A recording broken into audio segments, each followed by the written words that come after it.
안녕하세요. 안녕하세요. 네. 이번 출가 열반제일 8일 영맹정ging 기간 동안에는 오전에는 보항산멸원 강의가 있고요. 오후에는 증문즉설이 있고 저녁에는 예불문과 수행법에 대한 강의가 있습니다. 자, 오늘 첫 그리고 2번 정도 했어요.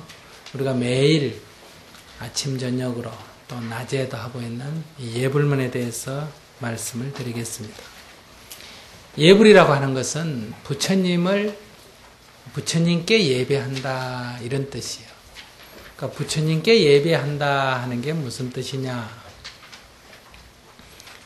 우리의 스승님이신 부처님은 그 부처님의 행하신 바, 그 부처님의 말씀하신 바, 그 부처님의 마음 씀씀이 이걸 우리가 자세히 알게 되면 우리들의 마음속에서 그분에 대한 존경심이 일어납니다. 우리가 지금 부처님에 대해서 잘 모르니까 이렇게 우러나오는 존경심은 없다 이 말이에요. 그런데 그분에 대해서 우리가 자세하게 알게 되면 존경해야 되는 게 아니고 저절로 존경심이 나온다. 그런 존경심이 너무나 커서 우리가 부처님을 찬탄하게 된다. 그래서 첫째가 찬탄. 우리 이 3기 5기 할 때 받는 양식이 어떤 말이 나옵니까? 위대하셔라 세존이시여, 위대하셔라 세존이시여, 이런 말이 나오죠. 부처님의 법문을 듣고 깨달은 이가 너무너무 감동을 해서 자기가 부처님께 고백한 찬탄 용어 중에 그런 말이 있다. 위대하셔라 세존이시여, 위대하셔라 세존이시여. 마치 넘어진 자를 일으켜 세우신 것 같고 덮인 것을 벗겨내서 환하게 보여주신 것 같고 길을 잃고 헤매이는 자에게 길을 가르쳐 주신 것 같고 어두운 밤에 등불을 비춰주신 것 같이 여러 가지 바른 법으로 저희를 깨우쳐 주셨습니다. 여러 가지 방편으로 저를 깨우쳐 줬다. 눈을 띄워줬다 이거예요. 그러므로 저는 오늘부터 거룩한 부처님께 귀의합니다. 거룩한 부처님의 가르침에 귀의합니다. 거룩한 부처님의 가르침을 따르는 제자들에게 귀의합니다. 이렇게 스스로 삼보에 귀의를 했습니다. 이럴 때 이걸 뭐하냐? 찬탄한다 그래. 찬탄. 부처님을 찬탄하고 부처님을 공경하고 부처님께 엎드려 예배하고 부처님께 공양을 올리는 이 4가지를 합해서 우리가 예배다 또는 예불이다 그래요. 어떻게? 첫째 부처님을 찬탄하고 부처님을 공경하고 부처님을 예배하고 부처님께 공양을 올린다. 공경하고 공양 올리고 예배하고. 다시 하면 부처님을 찬탄하고 공경하고 공양 올리고 예배하는 이런 마음을 우리가 예불이라고 한다. 그래서 수행자는 아침에 일어나자 이렇게 하고 점심때 이렇게 하고 저녁에 이렇게 한다. 그래서 아침, 저녁은 향을 피워 올려서 5가지 공양을 올린다. 향불을 피워서 공양을 올린다. 그래서 이거를 5분 향 공양이다. 사시에는, 사시라는 것은 9시에서 11시 사이입니다.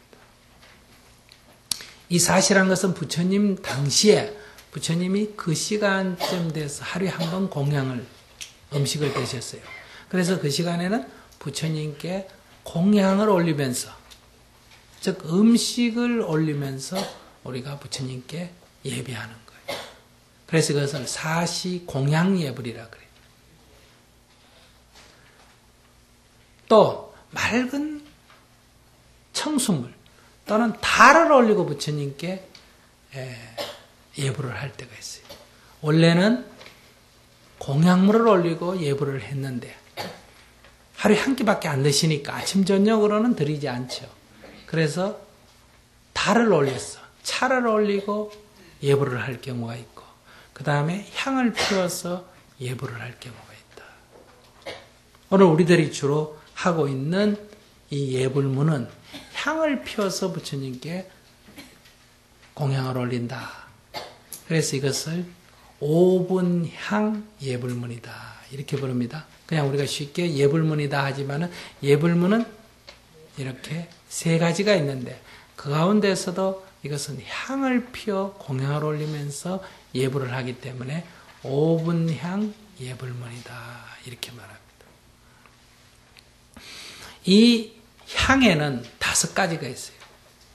인도에서 아주 좋은 향에는 5가지가 있다.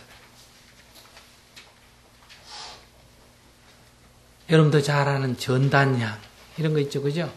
저는 다 기억도 못합니다. 뭐 수미단향인가 이런 것도 있고 무슨 향에서 아주 좋은 최고급 향에 5가지가 있어요. 그 5가지 향을 불을 피워서 공양을 올리는 게 최고의 공양이다 이 말이에요. 이게 이제 인도에서의 모든 종교 의식도 이렇게 합니다. 그러니까 불교도 인도에서 일어났기 때문에 이거에 영향을 받아가지고 역시 부처님께 예배할 때도 이 5가지 최고급 향을 피워놓고 예불을 한다. 그런데 불교는 수행이 가리키는 데 아니에요. 그죠? 그렇기 때문에 이 향을 피워서 그 아주 향긋한 좋은 향으로 부처님께 공양을 올리지만은 그러나 그보다도 더 중요한 향이 있다. 전당향보다도 더 향기롭고 더 고급인 좋은 향이 있다. 그런 수행 차원의 5가지 향을 부처님께 공양 올린다. 그래서 이거를 5분 향이다. 이래.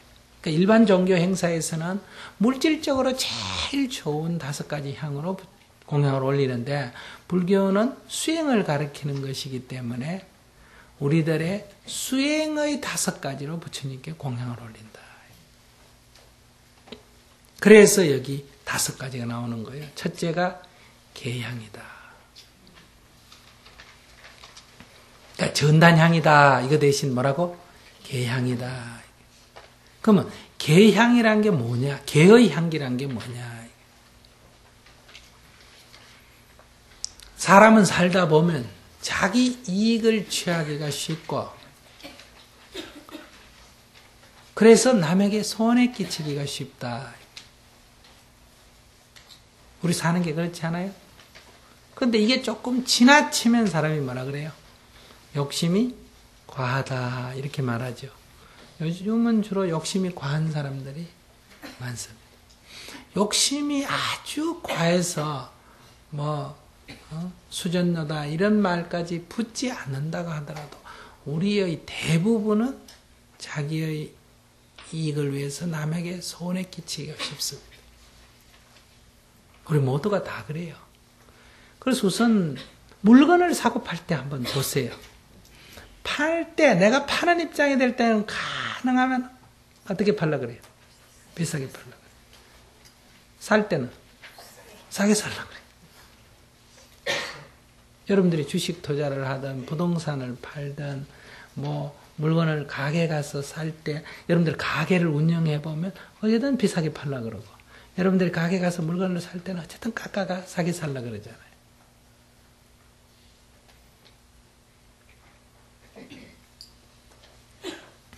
또 죽고 사는 문제가 될 때는 내가 살기 위해서는 다른 것을 죽이는 것을 합당하다고 생각하죠. 다 그러지 않습니까? 안 죽이면 내가 죽는데 그럼 어떡하느냐 이렇게 말하지 않습니까? 내가 살기 위해서는 다른 생명을 죽이는 것이 정당하다 이렇게 생각해요. 내 이익을 위해서는 타인의 손해를 어쩔 수가 없다 이렇게 생각해요. 또 내 즐거움을 위해서는 타인의 괴로움을 눈여겨보지 않습니다. 가장 대표적인 게 나의 성적 쾌락을 위해서 그 만족을 위해서 성폭행을 한다 할 때 상대편은 엄청난 고통이지 않습니까? 그죠? 근데 그걸 눈여겨 안 보잖아요. 또 성폭행까지는 아니라도 나의 손끝에 만져지는 감각 이런 거를 눈요기를 위해서 성추행 하지 않습니까? 그것이 술집이든 또는 일상적이든 상대가 어떤 고통을 겪느냐 하는 거 고려 안 하잖아요. 내 쾌감을 위해서, 내 즐거움을 위해서. 여기 다 결혼하신 분들이 맞나? 처녀 총각만 맞나? 설령 부부관계라 하더라도 어떻습니까? 각자 다 자기의 쾌락에 집중하게 된다. 그러니 우리는 나의 즐거움, 나의 기쁨을 위해서 그것이 상대가 어떤 고통을 겪느냐 하는 걸 고려 안 해요. 또 내 입장, 내 이익을 고려해서 말을 할 때 필요하다면 거짓말 할 수 있다 이런 말을 우리 하죠. 또 어떤 말을 합니까? 선의의 거짓말이다 이런 말도 하잖아, 그죠? 그러니까 자기 입장을 변호하는 것을 우리는 정당화하지 않습니까? 이게 인간의 속성이다 보니 법에도 보장해 주잖아, 그죠? 나쁜 짓을 하고도 나한테 불리한 말은 안 할 수도 있다. 이걸 법적 권리까지 보장을 해 주지 않습니까? 내가 담배 피우고 싶을 때, 식당에서 담배 피우고 싶을 때 그 식당 안에 앉아 있는 사람이 어떤 어려움이 있느냐 고려 안 하잖아요. 왜 담배도 못 피게 하느냐 이렇게 말하지. 왜 여긴 술도 안 팠냐 이렇게 말하지. 그 전체를 고려 안 하잖아요. 그래서 여러분들이 이슬람 문화권 같은 데 가면 술 못 먹게 한다고, 술 안 판다고 불평하지 않습니까? 거기에 있는 사람의 문화나 풍속을 고려하지 않지 않습니까?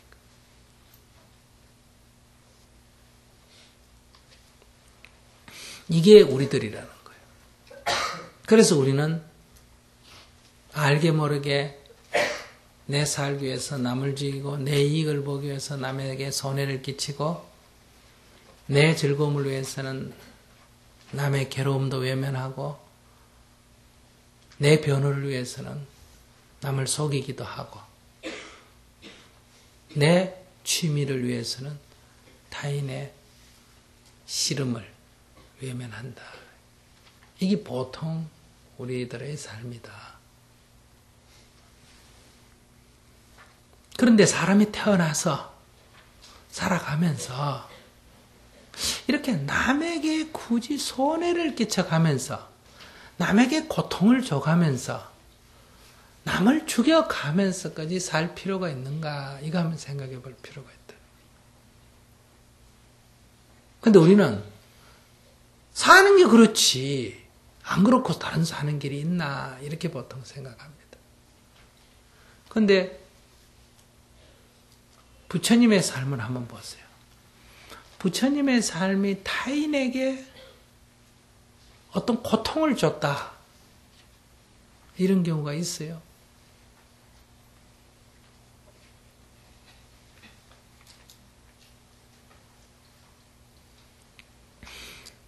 물론 부처님이 누구를 해치거나 누구를 비난한 건 아니지만 그러나 본인들이 부처님 때문에 피해를 입었다 이렇게 생각하는 사람은 당시에도 있었습니다. 그렇기 때문에 부처님도 뭘 받았다? 비난을 받고 모함을 받고 살해 위협을 느끼고 그랬어요. 그거 왜 그랬을까? 명예를 아주 인기를 중요하게 생각했는데 부처님이 자기보다 인기가 더 있으니까 어때요? 자기가 부처님께 피해를 입었다고 생각한 거예요. 소위 질투심으로 인해. 또 모든 인간은 평등하다 이렇게 말했을 뿐인데 분함한 계급 입장에서 볼 때는 자기들은 남보다 높다 이렇게 주장을 했는데 부처님이 모든 인간은 평등하다. 불안한 나쁜 놈이다 이렇게 한마디도 안 했어요. 모든 인간은 평등하다 이랬는데 자기가 듣기에는 부처님은 우리를 욕한다 이렇게 생각한 거예요. 그래서 주로 부처님을 해치려고 했던 그 배우의 사람은 다른 수행 그룹, 즉 다른 종교인과 브라만하고 두 종류가 많았습니다. 대부분.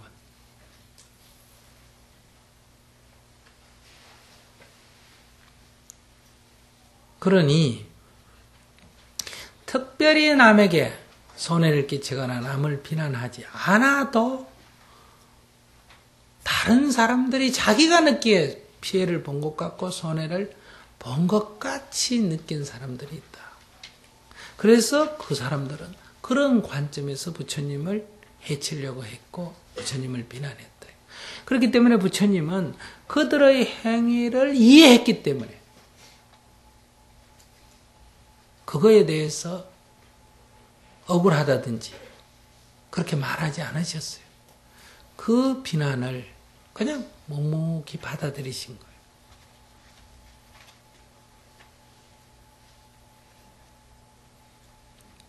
그래서 이 부처님의 가르침은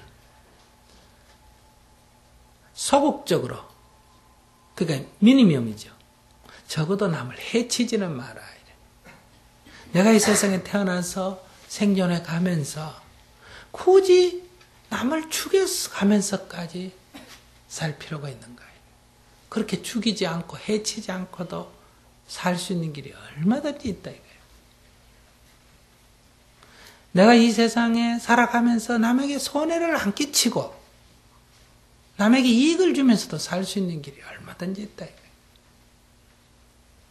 내가 이 세상에 살아가면서 남을 괴롭히지 않고도 고통을 주지 않고도 얼마든지 살 수가 있다. 내가 이 세상을 살아가면서 남에게 욕하고 남을 속이고 거짓말하고 그러지 않고도 살 수 있는 길이 얼마든지 있다. 내가 이 세상을 살아가면서 남이 싫어하는 짓을 하지 않고도 골려가면서 하지 않고도 얼마든지 살 수가 있다. 그래서 소극적으로는 첫째, 남을 해치지 마라. 둘째, 남에게 손해를 끼치지 마라. 셋째, 남을 괴롭히지 마라. 넷째, 남을 속이지 마라. 다섯째, 남에게 이런저런 소위 취향 이런 걸로 인해가 남에게 피해를 주지 마라. 이것이 첫째, 다른 생명을 죽이지 마라. 두 번째, 남의 물건을 뺏거나 훔치지 마라. 세 번째, 성적인 접촉이 합당하고 서로 양해된 관계 밖에 성적인 접촉을 갖지 마라. 즉 상대가 원하지 않는 성적인 접촉을 갖지 마라. 네 번째가 욕설을 하거나 거짓말하지 마라. 다섯 번째가 술이나 마약 등 중독성 물질을 섭취하지 마라. 이것만 있는 건 아니지만 이게 가장 기본적이에요. 오히려 이렇게 최소한도는 하지 않는 것이 되고 적극적으로는 어떠냐? 죽어가는 생명이 있으면 살려줘라.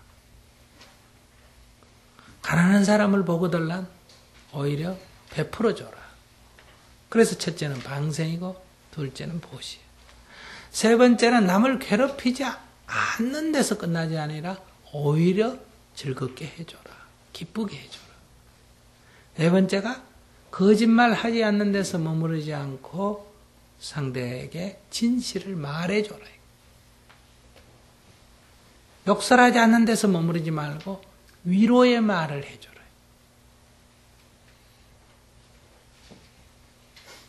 그리고 이런 중독성 물질을 섭취 않는 데서 머무르지 말고 오히려 올바른 소견을 갖도록 해라. 이런 걸 뭐라냐? 계라 그래요. 계. 그러니까 계라고 하는 것은 마땅히 행해야 할 것은 행하고 행하지 말아야 할 것은 행하지 않는다. 이렇게 정리할 수 있어요. 그럼 마땅히 행해야 할 게 뭐예요? 타인에게 이익이 되는 것은 행해야 할 일이고 마땅히 행하지 말아야 할 것은 뭐예요? 타인에게 피해가 되거나 괴로움이 되거나 손해가 되는 것은 행하지 말아야 할 일이다. 마땅히 행해야 될 것은 행하고 행하지 말아야 될 것은 행하지 않는다. 즉 타인에게 이익이 되는 것은 내가 하기 싫더라도 마땅히 하고 타인에게 손해가 되는 것은 하고 싶더라도 하지 마라. 이런. 이게 계율의 정신이에요. 조목은 어떤 걸 잡느냐? 그거는 이제 상황에 따라 여러 가지 조목이 있다. 이럴 때 우리가 한번 생각해 보자. 그 사람이 나를 죽이거나 때리거나 그렇게는 그 사람 절대로 하지 않는 사람이다. 즉 여기 우리 버운이 한 분 있는데 이 사람을 보니까 딴 거는 모르겠지만 적어도 사람을 죽이거나 사람을 때릴 사람은 안 해요. 어떤 상황에서든. 근데 이 사람을 보니까 이 사람은 어떤 상황에든 남의 물건을 뺏어가거나 훔쳐갈 사람은 절대로 안 해요. 이 사람을 보니까 이 사람은 절대로 남의 의사에 반해서 어떤 성적 접촉을 시도할 사람은 절대로 안 해요. 이 사람을 보니까 남을 속이거나 거짓말하거나 욕설할 사람은 절대로 안 해요. 이 사람을 보니까 술 먹고 비틀대거나 마약을 섭취하거나 그럴 사람은 절대로 안 해요. 그렇다면 이것만 확실히 이 사람이 보장된다면 이런 사람하고 아주 외딴 섬에 둘이만 있어도 어떤 여성이 둘이만 있어도 두려울 이유가 있습니까? 없습니까? 있어요?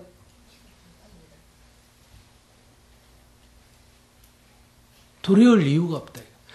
아무리 어두운 밤길에도 두려울 이유가 없고 아무리 좁은 공간에 갇혀 있어도 두려울 이유가 없고 아무런 두려워할 이유가 없다. 그런데 이 사람이 그 정도를 넘어서서 내가 만약에 물에 빠지거나 무슨 생명의 위험에 처하면 이 사람은 거꾸로 나를 보호해 줄 사람이고 내가 아주 공경에 처하면 나를 도와줄 사람이고 내가 외로우면 오히려 나를 즐겁게 해줄 사람이고 내가 어리석으면 진실을 말해서 나를 깨우쳐 줄 사람이고 바른 소견을 갖도록 도와줄 사람이다. 그러면 이 사람에 대한 두려움이 없는 정도가 아니라 어떻게 하고 싶다? 같이 있고 싶겠죠. 이 사람이 피부가 검든지 일본 사람이든지 종교가 무슬림이든지 이거 관계 있어요? 없어요? 관계 없어요. 그게 남자든지 여자든지 나이가 많든지 적든지 아무 관계가 없어요. 이 사람하고 함께 있는 데서 아무런 두려움이 있을 수가 없다. 그런데 너무나 잘 아는 내 아버지고 또는 내 남편이라 하더라도 성질나면 저건 두드리 팬다.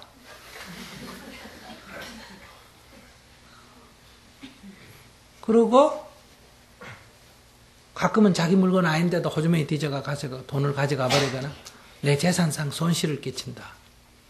비록 남편이나 부모라 하더라도 술 먹고 들어오면 내가 싫어하는데도 몸에 접촉을 가하거나 성추행을 한다. 그리고 욕하고 때로는 거짓말도 한다. 술 먹고 취해가지고 들어와가 비틀대고 알코올 중독이 되거나 마약 중독이 되거나 이렇다. 그러면 그 사람이 남편이라도 같이 있는 게 두렵죠. 부모라도 두렵죠. 자식이라도 두렵죠. 스님이라도 신부라도 목사라도 같이 있는 게 두렵잖아요.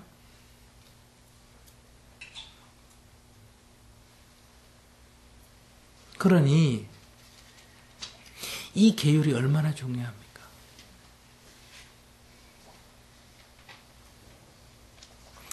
이 남방불교, 비파사나에서는 계율을 엄격하게 지키는 것을 굉장히 중요시합니다. 이거는 여러분들이 명상을 깊이 해보면 알아요. 조그마한 계율이라도 어기면 그 번뇌의 원인이 됩니다.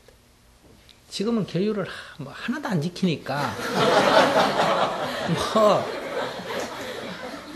그게 조그마한 거 어기는 게 얼마나 정진하는데 번뇌가 되는지도 모르고 또 이 명상을 깊이 안 하기 때문에 온갖 번뇌가 하도 많으니까 이런 행위가 번뇌에 중요하게 비중을 차지하지 않는데 여러분들이 만약에 한 달이나 두 달이나 깊이 명상을 해서 정신이 아주 맑은 상태일 때는 이 마음이 조그만한 거짓말을 해도 이 명상이 굉장히 혼란을 줍니다. 그래서 이 수도도량의 명상을 장기적으로 하는 수도도량에는 반드시 남녀를 구분시킵니다. 뭐 일상적으로는 우리가 거의 이게 중독이 돼가 여자 봐도 여자 본 것 같지도 않고 이런데 이게 아주 깊어지면 앞에 앉아 있는 사람의 그런 무슨 다 종아리를 봐도 이 업이 밑으로 내려가면 그게 완전히 소멸되기 전에는 이 반응을 일으키는 거예요. 그래서 이 명상을 깊은 수준에서 할 때는 계율을 굉장히 중요시하는 거예요. 그러면 계율 그 자체가 맹목적으로 중요시하는 게 아니라 계율이 어긋나게 되면 이 집중이 안 되는 거예요. 늘 그게 위에 구름처럼 떠돌아다니는 거예요. 막 화를 한번 냈다. 그래도 여기 엄청나게 방해가 됩니다.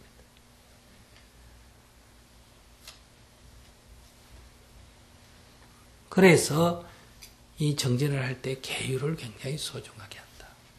그런데 이제 한국 불교, 즉 성불교나 여기 오면 대승불교에 오면 어떠냐?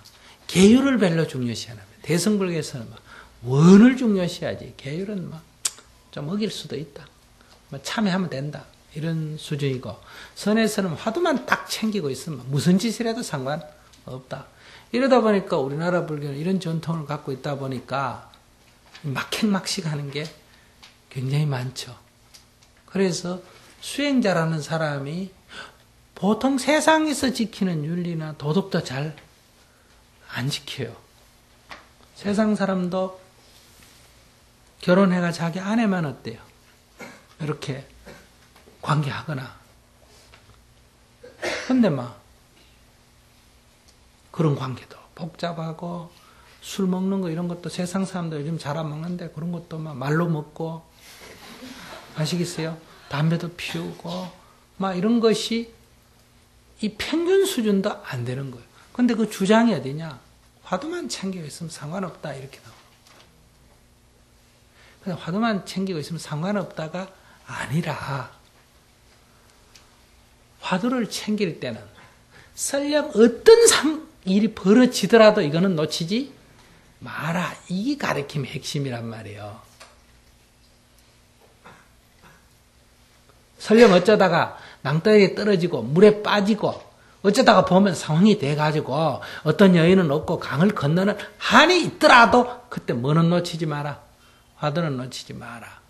이런 말인데 이게 뒤집어져가지고 화두만 쥐고 있으면 무슨 짓을 해도 상관이 없다. 이렇게 되기 때문에 오는 문제라는 거예요. 이 대승불교의 원래 정신이 원만 있으면 원을 어쨌든 놓치지 마라 하는 거는 설령 나도 모르게 계율을 범하는 경우가 있다 하더라도 원이 더 중요하다 이런 강조지 계율은 상관없다는 얘기는 아니란 말이에요. 그런데 오늘 우리들은 계율에 대한 정신이 없다. 계율에 대한 정신이 없기 때문에 우리가 여기서 5개를 받았잖아요. 5개를 받은 사람이 생활하는 또 5개 정도가 아니라 더 높은 수행 그룹이 여기 모여서 하는 이런데도 물건이 없어진다. 그러니까 신뢰를 확실히 못 하잖아요. 왜 절에서 문을 안 잠궈요? 그건 훔친다 이런 거는 아니 상상도 하지 못하는 거예요. 어쨌든 떨어진 물건도 짓게 하면 주워도 안 가는 거예요. 그래서 우리 계율에 허락받지 말고는 쓰지도 마라 이러잖아요. 가져가는 건 말할 것도 없고 쓰지도 마라 이거예요. 공용으로 비누다 뭐다 이렇게 정해진 것 말고는 수고이든 뭐든 자기게 아닌 건 쓰지도 마라 이렇게 계율이 나와 있는 거예요. 수행자라면 이건 당연한 거예요. 근데 수행 그룹에서 물고요대 나누는 게 없어졌다. 복도에 나눴으면 3일 후에 가도 복도에 있어야 돼요. 다만 그게 다른 사람에게 피해를 주기 때문에 그걸 어디다 보관해 놓을 수는 있어. 그래서 계율이 어떻게 되어 있느냐. 훔치지 마라, 뺏지 마라만 되어 있는 게 아니라 원계율은 어떻게 되어 있다. 주지 않는 남의 물건을 갖지 마라 이렇게 되어 있어. 주지 않는 남의 물건을 갖지 마라 이 말 속에는 길거리에 떨어져 있어도 손대지 마라 이 얘기예요.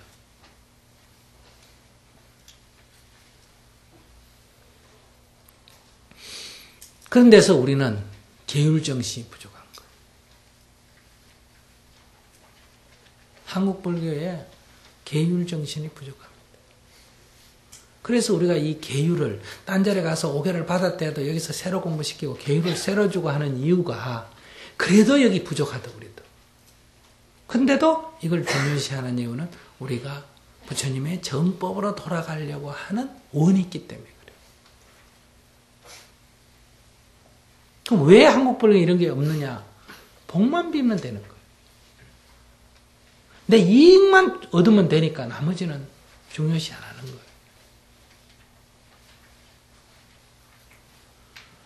근데 제가 아는 미국 사람, 미국 불자 한 명은 어떤 일이 있었나 하면 미국에서는 복 비는 거 이건 교회도 다 하잖아. 그죠? 그러니까 그런 것 때문에 기독교에서 불교를 바꿀 필요가 있어요? 없어요? 없어.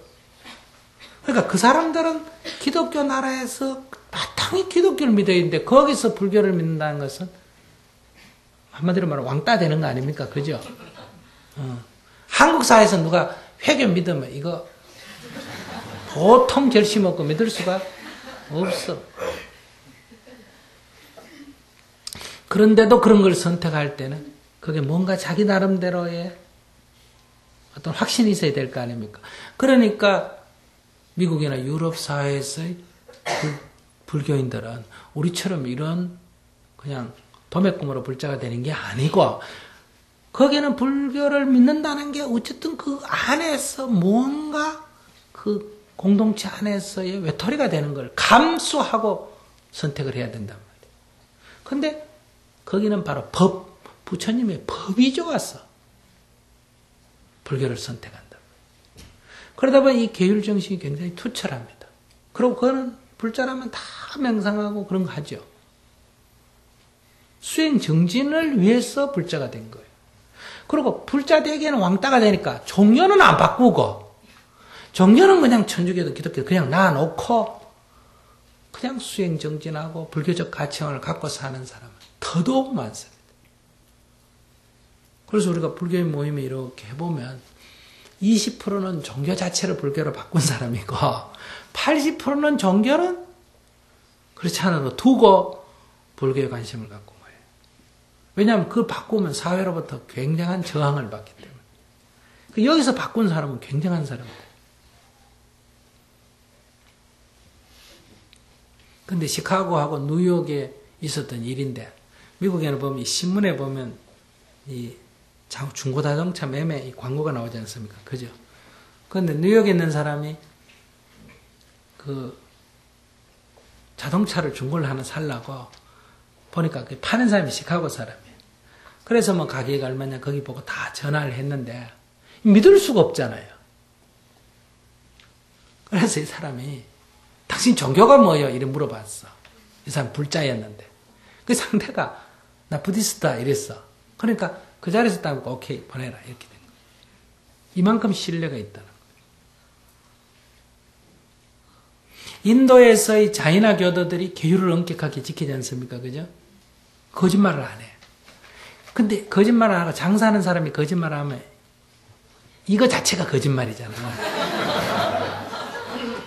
근데 자이나 교들이 계율을 엄격하게 지키니까 장사할 때 거짓말도 안 해요.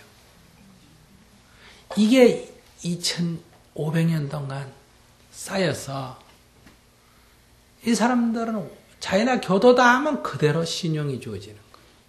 그래서 우리 한국에서도 인도하고 무슨 장사할 때 상대가 자이나 교도를 만난다는 것은 바로 그냥 보배를 주는 것과 같다는 거예요. 로또 복권 당첨되는 것 같다는 거예요. 근데 수가 많지 않아요.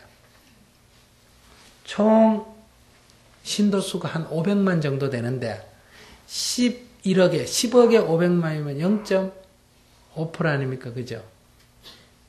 근데 거기 아이 빼고 여자분 빼고 남자만 계산하면 그 만날 확률이 굉장히 적잖아. 근데 그분들이 다 또 장사하는 것도 아니잖아. 그죠? 근데 사업하는 사람 만나는 건 아주 이게 드문 거예요.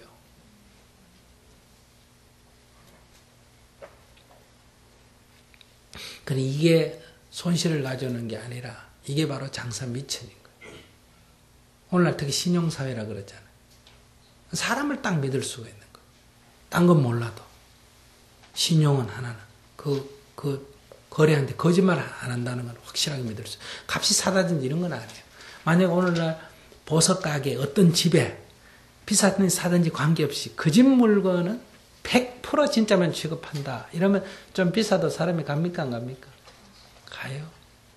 여러분도 어디 물건 동대문이든 이런 데 가서 값 싸기는 사지만은 항상 이게 진짜인지 가짜인지 망설이지 않습니까? 이런 우리가 계율을 지킬 때 이런 신용을 얻을 수가 있는 이런 계를 지키는 사람이 풍기는 향기, 계를 지키는 사람이 풍기는 향기를 우리가 뭐라고 할 수 있을까? 인격이라고 할 수 있겠죠. 그죠? 인격. 그 사람의 인격이에요. 그 사람의 말이나 행동이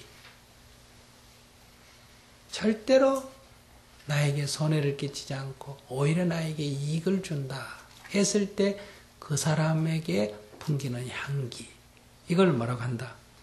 계향이다. 이렇게 부르는 거예요. 그러니까 전단향으로 향불을 펴가 갖다 꼽는 것보다 100배, 1000배 부처님께 올리는 공양은 뭐가 중요하다? 바로 청정한 계율을 지키는 그 인격의 향기로 부처님께 공양을 올리는 게 중요하다. 이런 얘기예요. 그래서 예불을 할 때는 바로 내가 계율을 청정히 지켰는가. 바로 청정하게 지킨 이 계율, 청정한 몸으로 내가 부처님께 공양을 올려옵니다. 이런 거예요. 그러지 못하면 참회를 하는 거예요. 그래서 우리가 예불을 할 때 계양 이래 안 한단 말이에요. 그런 간절한 마음을 담아서 예불을 하기 때문에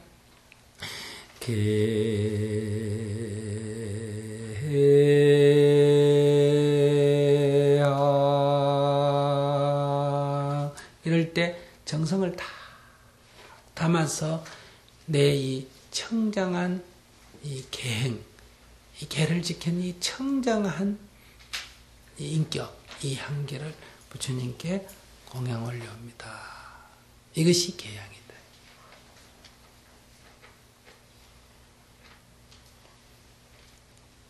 그러면 계를 청정히 지키는 사람은 우리 세속말로 좀 수준을 낮춰가 속되게 그냥 말하면 어떤 사람이에요? 착한 사람이에요. 맞아요. 착한 사람의 기준이 뭐요? 남한테 손해 안 끼치고 남한테 불이익을 안 주는 사람 아니야. 착한 사람이, 그죠? 근데 사람이 착하면 비교적 마음도 고요하기가 쉽습니다. 그러니까 악한 사람이 마음이 고요하기가 쉬워요. 착한 사람이 마음이 고요하기가 쉬워요. 착한 사람이 마음이 고요하기가 쉬워요.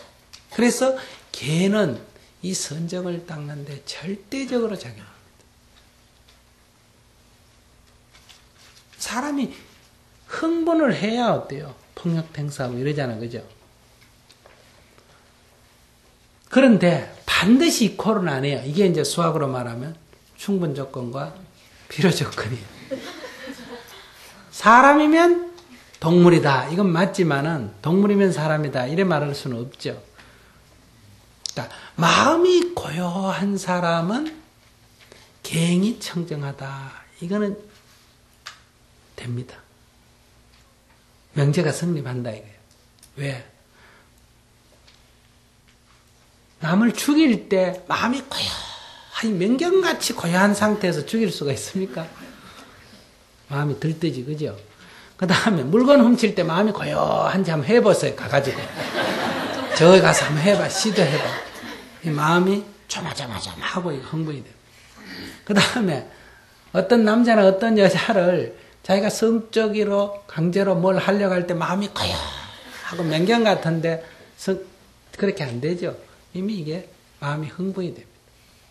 그 다음에 욕하고 거짓말 하려고 할 때 마음이 고요해집니까? 안 되죠. 술 많이 마셔서 취했을 때 마음이 고요합니까? 뭐 경호 스님은 그러셨다 그래요. 뭐 술 먹는 거하고 아무 관계가 없었다 그래요. 술은 술일 뿐이고 마음에 미동도 안 줬다. 이런 경우가 있을 수 있기 때문에 100에 하나라도 이런 경우가 있을 수 있기 때문에 여러분들 흉내 내면 안 돼. 있을 수 있기 때문에 사바라이. 앞에 4개는 절대 있을 수가 없다 해서 앞에 거는 예외를 인정을 안 합니다. 근데 이 5번째 거는 이런 경우가 있을 수 있기 때문에 이거는 예외를 인정을 했어요. 그래서 이 5개 중에 4개는 절대로 예외를 인정 안 했기 때문에 이거를 사중금계라 그래요. 사바라이라 그래요. 그러니까 오늘 또 듣는 사람 기분 좋다. 아, 술을 먹어도 되겠구나. 그런 뜻이 아니에요. 술을 먹으면 우린 다 마음이 어떻게 된다? 들뜬다 이게. 그래서 술 먹기 때문에 말 안 하려고 했던 것도 얘기하고 술 먹게 되면 흥분을 해서 안 싸울 일도 어때요? 싸우게 되고 도둑질 안 할 것도 하게 되고 성추행 안 할 것 성추행한 사람 대부분 다 며칠 전에도 보이 술 먹고 취해가 이러잖아, 그죠? 이 들떴다는 거. 그리고 거짓말하고 욕설하는 것도 술 먹으면 하기가 더 쉬워요. 그래서 이 술 먹는 거 이 자체는 계율의 5번째인데 이 술 먹어서 취하게 되면 앞에 있는 5개 계율을 다 범할 가능성이 있다 해서 이 특히 5번째 거는 더 많이 초기 수행자에게 금하는 거예요. 이거 자체가 문제가 이거 자체로 인해서 나머지 계율이 다 범해진다.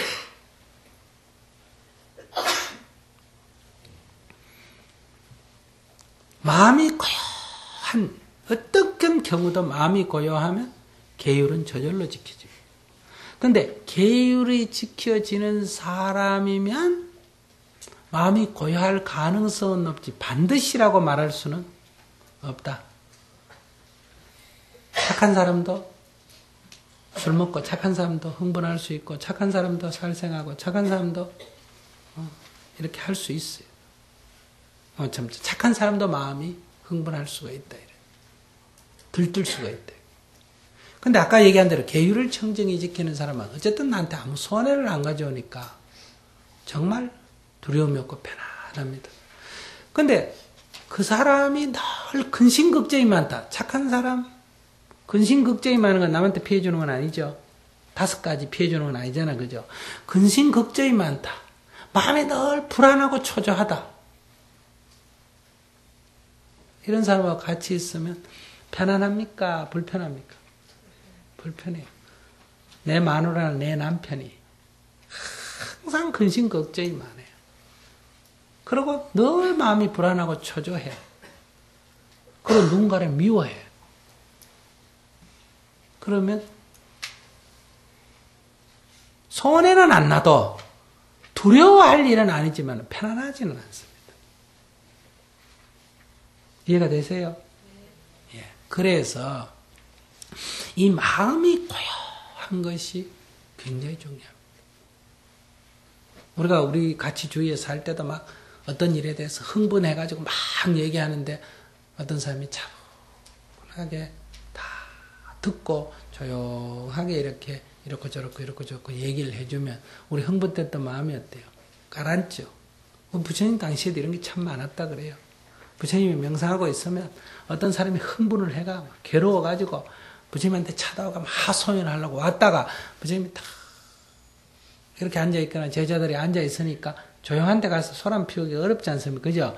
그래서 명상 끝나면 하려고 자기도 옆에 앉아가지고 기다리는 거예요. 그래 한참 기다렸다가 부처님이 이제 일어나니까 왜 왔냐 이러니까 뭐 때문에 왔는지 잘 모르겠어. 그래서 뭐 아무것도 아닙니다 이러고 가버리는 사람들이 많았어요. 이건 아무런 방책을 안 내줘도 자신이 마음이 흥분해서 일어난 번뇌는 그 흥분이 가라앉으면 저절로 해결이 되는 거예요. 요거하고 좀 다르지만은 여러분들이 증문즉설 할 때 질문 내놓고 상담 신청해놓고 여기 왔다가 별도의 상담 신청을 했거나 여기 증문즉설 해놓고 여기 와서 앞에 제가 법문하는 얘기 다 듣고는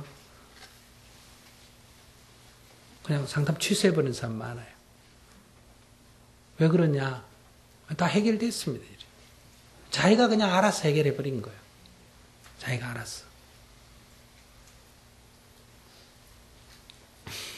그런 것처럼 이 고요한 상태에서는 우리들의 대부분의 이런 본뇌들은 마음이 고요해지면 저절로 해결이 됩니다. 그래서 여러분들이 한 일주일쯤 가만히 앉아있으면 여러분들이 번뇌 중에 많은 부분들이 해결이 돼요. 그 안 돌아가는 머리 그거 일주일 굴려봐야 아무 해결책도 안 나오는데 가만히 있으면 한 3일은 번뇌가 막 10배, 20배 더 지성하다가 그게 하다가 이렇게 가라앉게 된다. 여기 만배 해보신 분 알잖아요. 지금 별 번뇌가 없는데 만배 한번 해봐요. 번뇌가 얼마나 일어납니까? 온갖 번뇌가 일어나고 온갖 분별심이 일어나고 온갖 생각이 일어나다가 끝날 때 되면 저절로 지푸려 죽어버려요. 다. 만약에 한 3개월 정진한다 그러면 한 절반이나 3분의 2까지 막 온갖 번뇌가 지성하다 뒤에 가면 재풀어 죽는 거예요. 그런 것처럼 우리들의 갖가지 번뇌는 바로 이 심리 상태가 신경이 또는 심리가 흥분된 상태였어요. 그렇기 때문에 자는 것도 도움이 되죠. 아침에 눈 뜨자마자 멱살 잡고 싸우는 사람 봤어요? 없습니다. 아침에 눈 뜨자마자 술 먹는 사람은 알코올 중독자 아니고는 별로 없죠.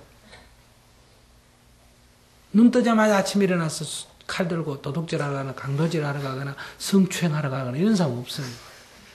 이건 다 오후, 저녁이 될수록 그래요. 그러니까 눈으로 보고 귀로 듣고 이래가 이 심리나 신경이 흥분되어 있기 때문에 오후로 갈수록 이런 일이 많고 주로 이런 일이 언제 일어납니까? 저녁에 일어나요.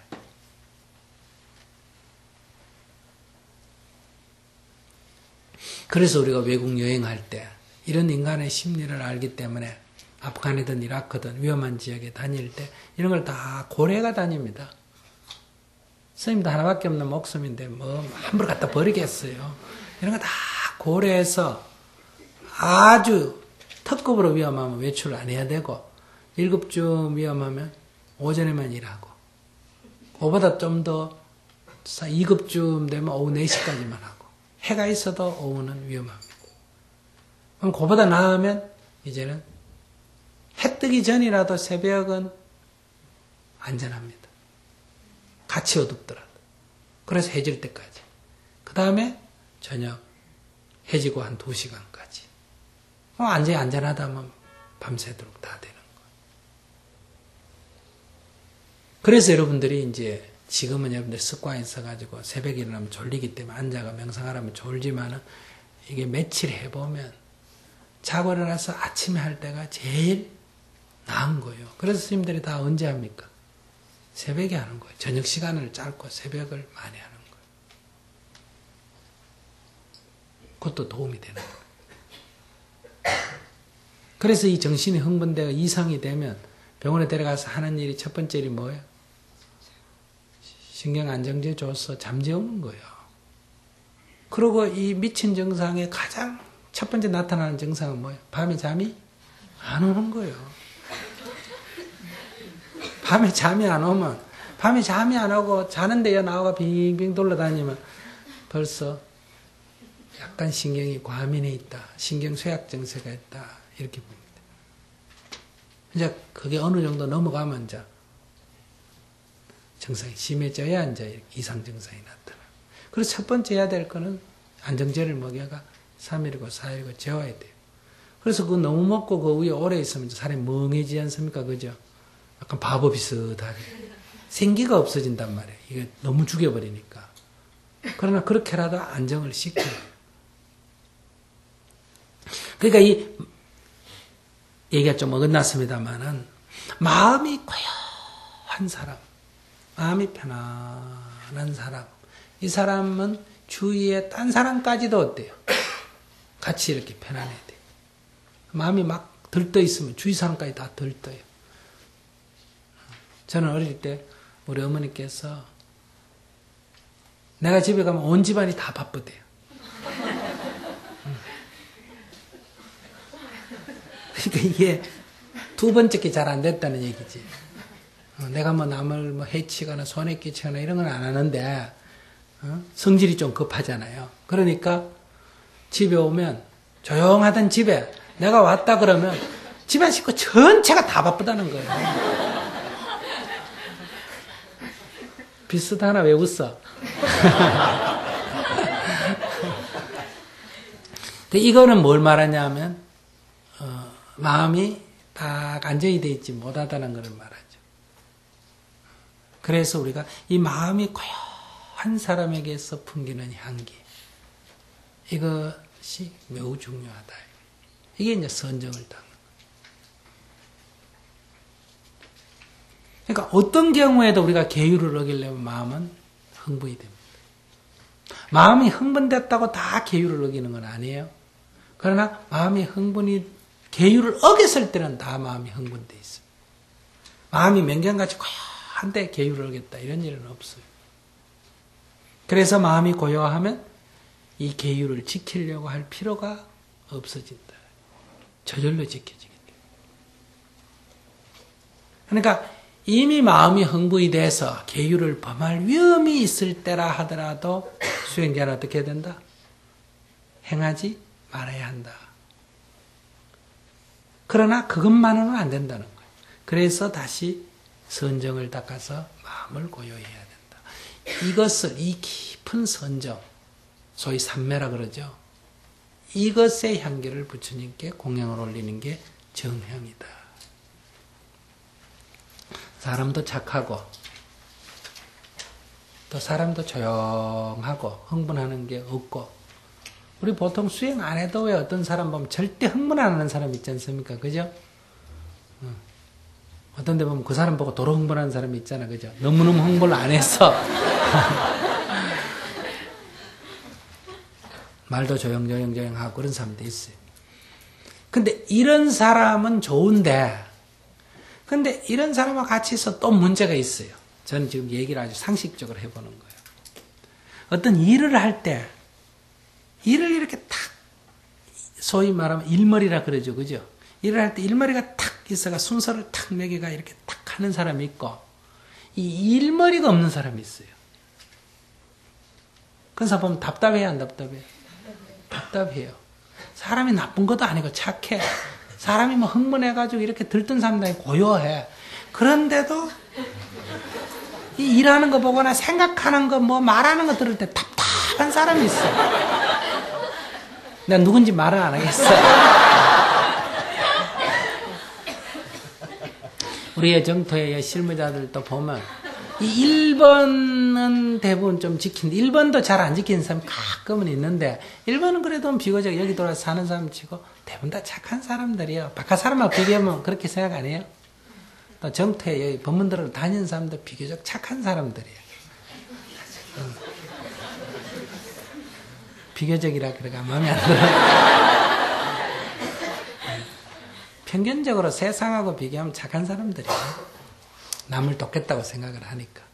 근데 이 성질이, 이 마음이 흥분이 되고, 막 감정이 격해지고, 이런 경우는 여기 와서 좀 조용해졌는지는 몰라도, 그는 아직도 좀 많아. 그죠? 그래서 저게 무슨 수행자가 소리를 들어서 하면 여기 많이 있어요. 삐딱하면 흥분하고, 화내고, 막, 이런 사람들 많이 있단 말이에요. 이것도 이제 조금씩 고쳐져요. 근데, 이 세 번째 건 차례 멀었어. 보면 답답한 사람 많죠, 그죠? 일머리가 이게 제대로 딱 안 뚫리는 거예요.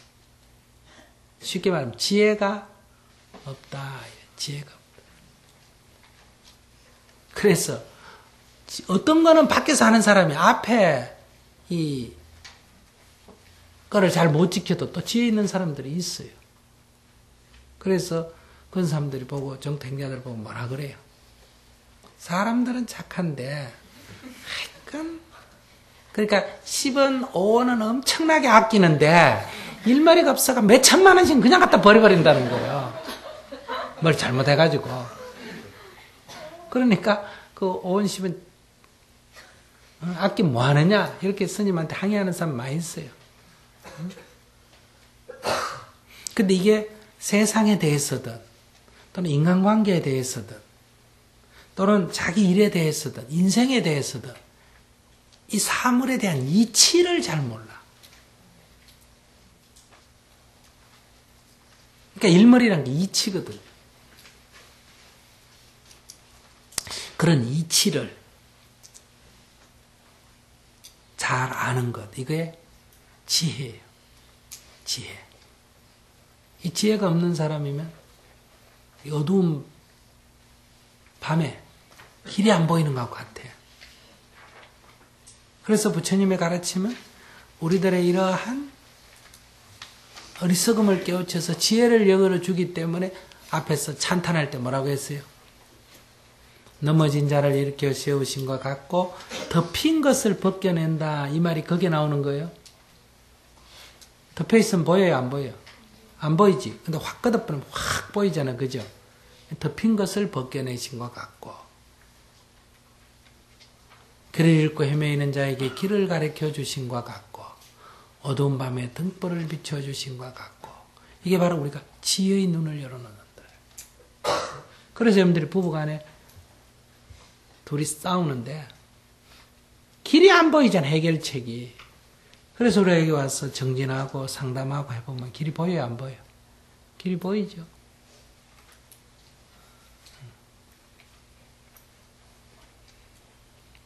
너무나 얽히고 설켜서 어디야 될지 모르는데 조금만 정신을 차리고 딱 보면 이 복잡한 퍼즐을 어디 맞출지 모르지만 이렇게 하다 보면 맞아지는 것처럼 해결책이 나오는 거예요. 그런 다 지혜로워야 돼. 그러니까 이 지혜의 향기, 이 지혜의 향기를 부처님께 공양 올린다. 이게 뭐예요? 해양이에요.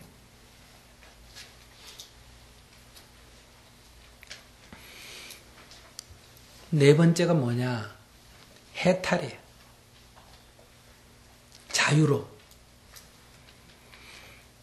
우리가 인간관계에서 어떤 얘기를 할 때, 뭐, 이거 한번 해보자, 저거 한번 해보자, 어떤 일을 제안을 하거나 의견을 고안할 때, 이렇게 흔쾌한 사람 있지 않습니까?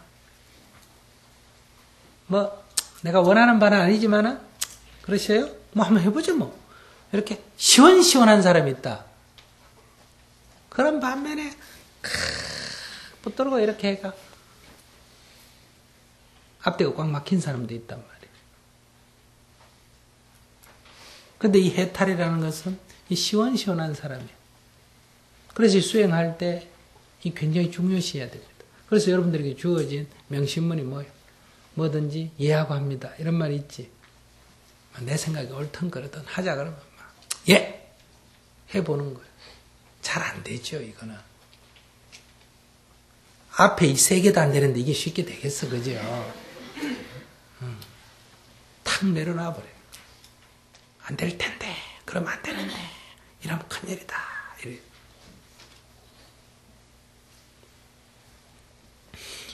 그런 것을 다 내려놔 버림으로 해서 걸림이 없어지는 거예요. 시원시원해진다. 근데 요 해탈량부터는 대승에 속합니다. 요 해양까지가 소승인데 이 소승은 요까지는 잘하는데 시원시원하지가 못해요. 계율을 잘 지키는 건 좋은데 계율에 거꾸로 포로가 돼 꽉 묶여. 선정을 닦아서 조용한 종인데 조용하면 못 끼어버려요. 제법이 공한 이치를 깨뜨는 건 좋은데 그 공에 사로잡혀 버려요. 그래서 이게 오고 감이 없어져 버려요. 그래서 이 무유정법, 걸림이 없는 가운데 그걸 지켜야 된다. 지키는 가운데도 매이지 말아야 된다.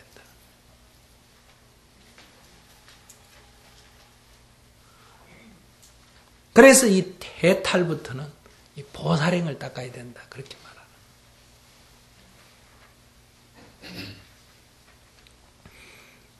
그러니까 계행을 청정히 지키면 현인이 됩니다. 이 계행을 안 지키는 사람은 범부중생이고 계행을 청정히 지키면 어떤 사람이라고? 현인이라 그래 불러요. 그 다음에 마음이 고요한 사람, 선정을 닦는 사람이죠. 이 이제 우리가 보통 말하면 이제 수행자들이. 근데 그러나 지혜가 증득이 되지 않으면 불교는 아니에요.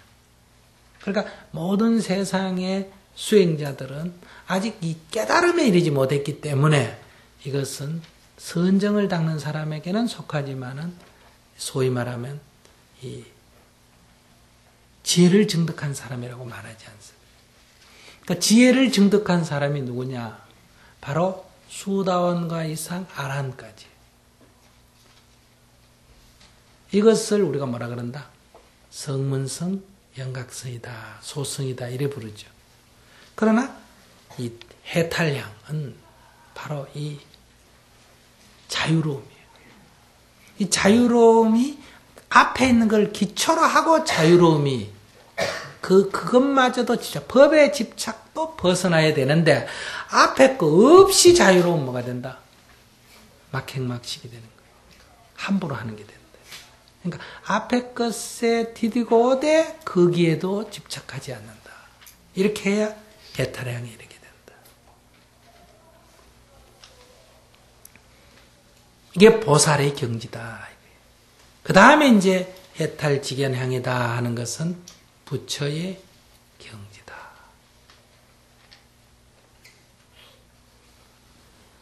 바로 제법을 다 꿰뚫어 통달하고 있을 뿐만 아니라 그것이 일어나고 사라짐의 원리까지도 다 함께 어우러져 있는 거예요. 그래서 이 5가지 향기를 우리가 부처님께 공양을 올린다. 그러고 나서 예불 하기 전에 공양을 올리는데 사시에는 뭘 올린다고? 공양을 올리죠? 음식을 올리는. 그 다음에 차를 올릴 때도 있어. 근데 향을 올리는데 그건 형식이고 그 향은 어떤 향이냐? 바로 이 5가지 수행의 향기를 부처님께 올리고 공양을 올리고 예배를 하거든요. 그래서 우리가 앞에 할 때 이것만은 빨리 하지 않습니다. 개양, 정양, 해양, 해탈량, 해탈직연향 이래 안 한다 이 말이에요. 그러니까 이 간절한 마음을 담아서 곡조는 조금 더 다르더라도 해야 된다. 그래서 스님들이 앞에 선창을 할 때 그러죠. 개향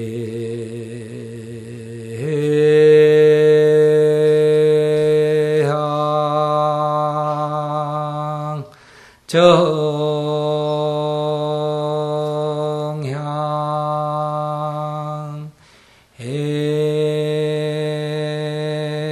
해양 해탈양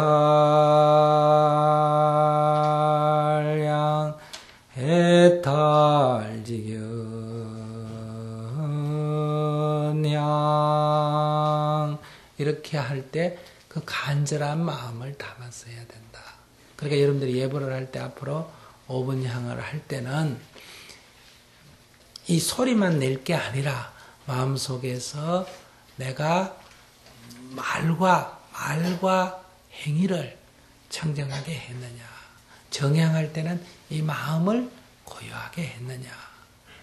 해양할 때는 내가 사물을 있는 그대로 보는 지혜로운가.